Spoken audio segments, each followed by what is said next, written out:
to the Market Intelligence Power Forecast Briefing. Here, we'll recap activity in the U.S. power markets and utility sector, highlighting what to look out for in the near future. As we review recent power market data, it's clear that the U.S. generating fleet is in transition. In previous updates, we've flagged how retirement of conventional power plants, coal, nuclear, and even gas-fired generation has the potential to cause shortages of generation when compared to traditional metrics of reliability and reasonable cost.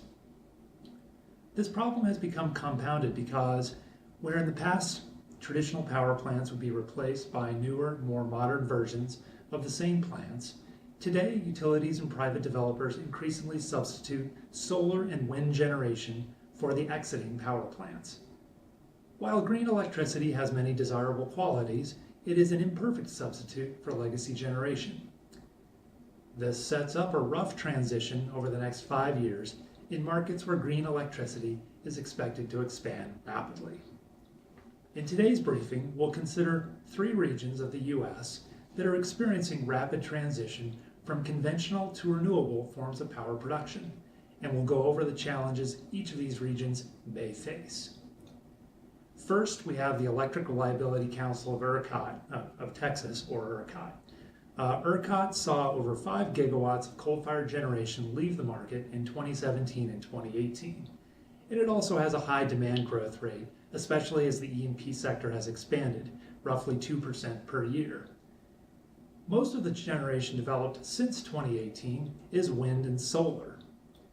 To incentivize additional investment in generation, Texas boosted its scarcity payment curve for utilities and merchants to build against. Market Intelligence estimates this will revise the equilibrium reserve margin up to around 11.5% and force, or at least incentivize, new capacity additions into the market. So what types of generation do we forecast ERCOT will build? In response to higher power prices in the summer of 2018, new gas generation has been moved forward in the marketplace, but we do expect that very little of that generation will be added in time for this summer.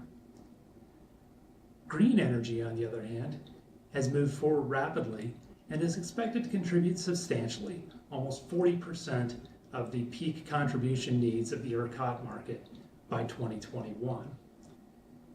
More wind and solar is in progress, contributing another 2,500 megawatts to generation reserves.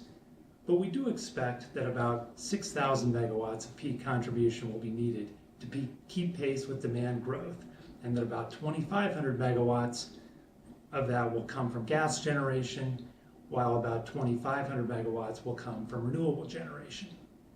Moving to the Western Interconnect, the Southwest U.S. is a second area where we have flagged potential generation shortfalls if the coal-fired Navajo Generation Station retires on schedule at the end of this year. Like Texas, this area of the country has electricity demand growth higher than the U.S. average, about 1.7% per year. But unlike Texas, several states in the desert Southwest have renewable portfolio standards, which are mandates to add wind, solar, and sometimes battery storage over the next 15 to 20 years.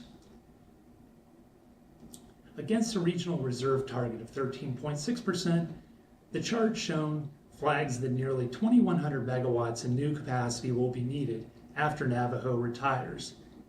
We expect long-term capacity additions of about 500 megawatts per year, offset by new solar build. So given the immediate need and high forecast growth, what types of generation do we forecast the Southwest will build? Well, currently only about 1,000 megawatts of firm peak contribution is under construction, evenly split between solar and natural gas plants. An additional 4,500 megawatts will be needed to replace Navajo and the San Juan plant in 2022 to keep pace with demand growth. Much of that will be fulfilled by boosted renewable mandates in New Mexico and Nevada, which drive a lot of peak contribution in the market. But as in Texas, green energy will contribute substantially, more than 50% of new build peak contribution by 2023. Finally, California will have a great deal of retiring generation to replace over the next 5 years, Southern California in particular has been among the most aggressive regions of the country in expanding solar generation, and California as a whole has probably the most aggressive renewable portfolio standards for a market of its size. California's rate of load growth is low in contrast to ERCOT in the Southwest, thanks in part to distributed solar generation. So how is CAISO pushing the green transition envelope? Against reserve margins of 15%, it has flat load growth. It's pursuing gas repowering projects plus solar to mitigate the 2021 once-through cooling retirements.